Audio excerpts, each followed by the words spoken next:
Você sabe como funciona o julgamento pelo Tribunal do Júri? Como funciona o julgamento dos crimes dolosos contra a vida? Meu nome é Giovanni Soares, eu sou advogado criminalista com atuação em todo o território nacional. Meus amigos, o julgamento pelo júri, ele tem duas fases. Então a gente vai começar aqui pela primeira fase, que a gente chama normalmente de sumário de culpa, e depois, se pronunciada, a gente tem a segunda fase, que é onde tem as sustentações, onde tem os jurados, o conselho de sentença. Perfeito? Então, começa tudo, obviamente, com a prática do delito. A partir do momento que uma pessoa ela está sendo investigada por um crime doloso contra a vida, normalmente o homicídio, artigo 121 do Código Penal, é iniciada então uma investigação contra essa pessoa. Até então ele vai ser investigado. A partir do momento que for oferecida a denúncia contra essa pessoa, ele vira réu num processo criminal que vai ser de competência do tribunal do júri. Ele virou réu no processo criminal, ele vai ser citado pessoalmente. Se ele estiver preso, ele vai ser citado na unidade prisional que ele estiver. Se ele estiver solto, ele vai ser citado no seu endereço. A partir do momento que ele foi citado, a gente tem então o primeiro ato no processo que vai ser apresentar a resposta à acusação.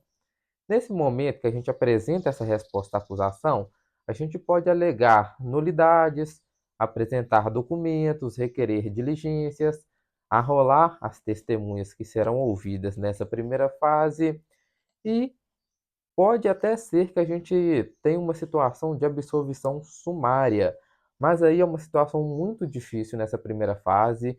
Tem que ser uma coisa assim extraordinariamente esdrúxula contra a pessoa para a gente conseguir essa absolvição sumária. Normalmente o processo ele tem seu segmento para a gente poder produzir provas, para a gente se aprofundar mais nas nuances do caso. Então a gente apresentou a resposta à acusação, juntou documentos, apresentou nossas testemunhas, o juiz ele vai marcar a audiência de instrução e julgamento nessa primeira fase.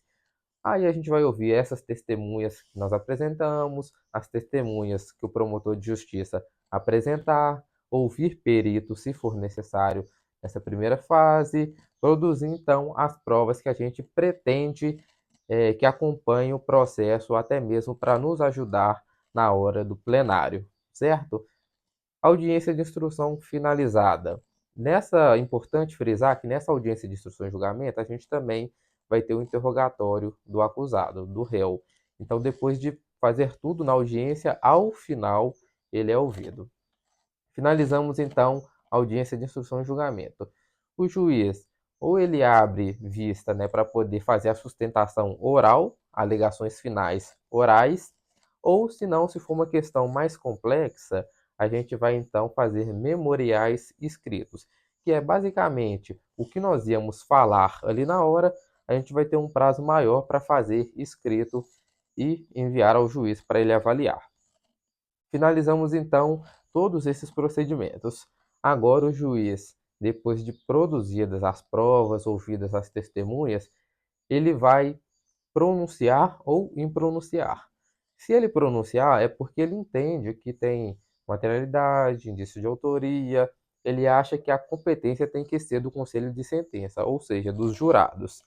Caso ele entenda que ficou demonstrado que o réu ele não praticou o ato, ou que não houve a materialidade, ou seja, não tem indícios de que houve uma vítima, então ele pode impronunciar o acusado e dessa forma o processo finaliza. Caso o juiz ele pronuncie, ou seja, ele mande a julgamento em plenário e a defesa entender que era caso de impronúncia, a defesa ela vai interpor o recurso em sentido estrito.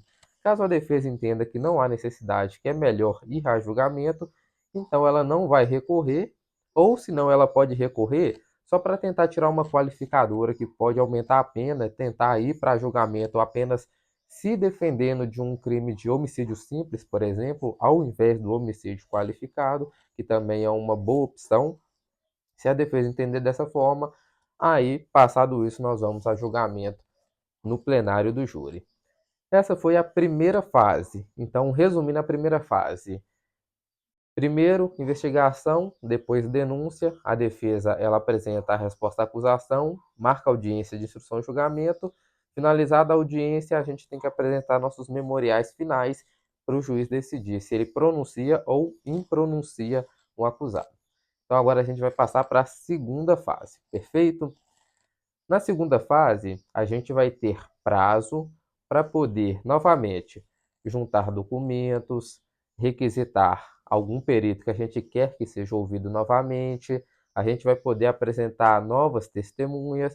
Na primeira fase, a gente apresenta até 8. Na segunda fase, para ser ouvido em plenária, a gente apresenta 5 testemunhas, certo? Apresentamos, então, documentos, testemunhas, o promotor também cuidou de fazer a mesma coisa. Agora a gente vai para o dia do plenário. Quando a gente chega no plenário, o primeiro ato para iniciar o julgamento é fazer o sorteio dos jurados. Então a gente tem ali uma quantidade de jurados para ser sorteado. É feito o sorteio até chegar no número de 7 jurados para compor o conselho de sentença. Ah, o promotor pode recusar, o advogado pode recusar testemunhas? Pode.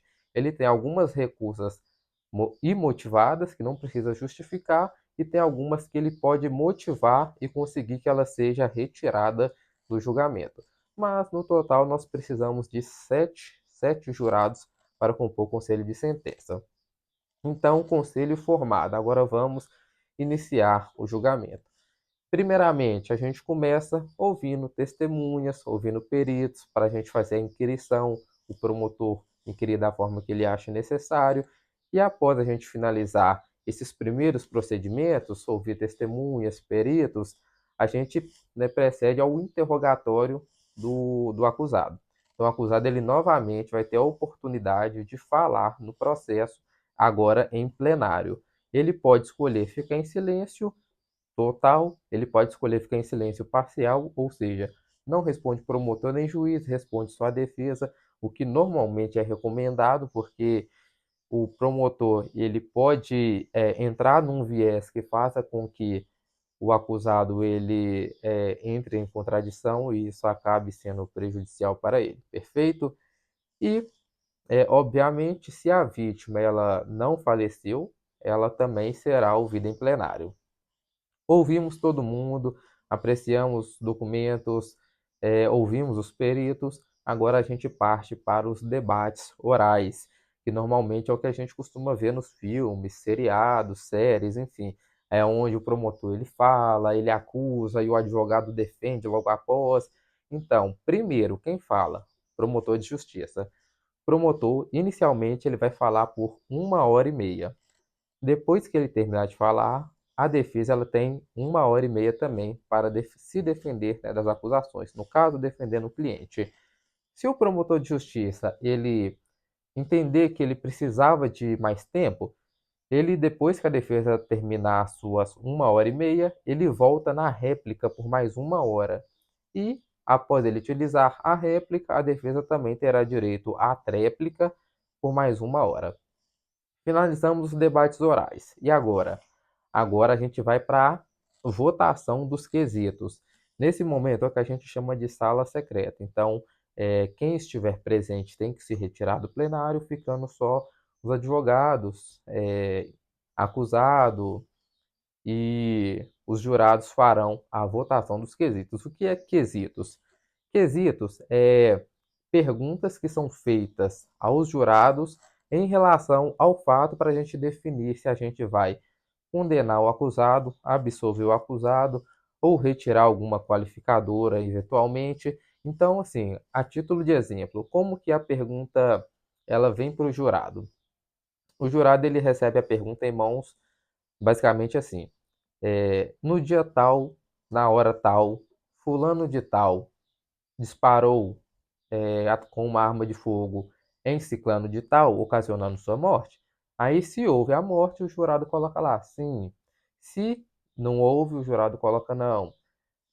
Fulano de tal, em razão disso, disso, ele merece ser absolvido? Aí os jurados colocam não. Quem achar que sim, coloca sim. A qualificadora que dificultou a defesa da vítima, Ela incide nessa ocasião em razão disso, aí o jurado coloca sim ou não, a depender do caso. Então, a gente faz a votação dos quesitos nessa hora. Finalizado a votação dos quesitos, e agora?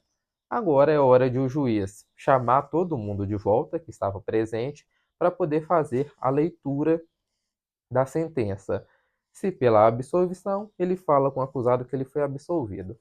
Se condenado, ele fala com o acusado a condenação e ele já vai chegar com o cálculo da pena pronto para poder falar quanto tempo de prisão o acusado foi condenado. Perfeito? E finalizou o julgamento, o acusado foi absolvido ou condenado. Finalizou tudo? Talvez não. Talvez o promotor não concorde com a absolvição e recorra por meio da apelação. Da mesma forma, a defesa também. Se não se contentar com o resultado, ela pode recorrer por meio do recurso de apelação para tentar modificar o resultado do julgamento ou até mesmo anular o plenário para que seja feito um novo procedimento, certo? Então é isso, meus amigos. Basicamente, esse, de modo geral, é o procedimento do júri. Só recapitulando para vocês, a gente tem uma primeira fase, onde a gente apresenta a nossa primeira resposta à acusação, faz audiência de instrução e julgamento, para saber depois se o acusado ele vai a júri ou não. Finalizou a primeira fase, se for a júri, a gente sorteia os jurados, ouve testemunhas, analisa documentos, ouve perito, depois parte para os debates orais, onde o promotor fala primeiro, a defesa fala depois, e ao final de tudo, feita a votação dos quesitos, o juiz ele lê a sentença, ou falando que o acusado foi condenado ou que ele foi absolvido. Perfeito? Espero que tenha ficado claro. Qualquer dúvida, entre em contato. Meu WhatsApp ele fica na descrição do vídeo. Mandem nos comentários. Podem ficar tranquilos com relação a isso que eu respondo muito rápido, certo? Um abraço, deixem um like, se inscrevam no canal e até um próximo conteúdo.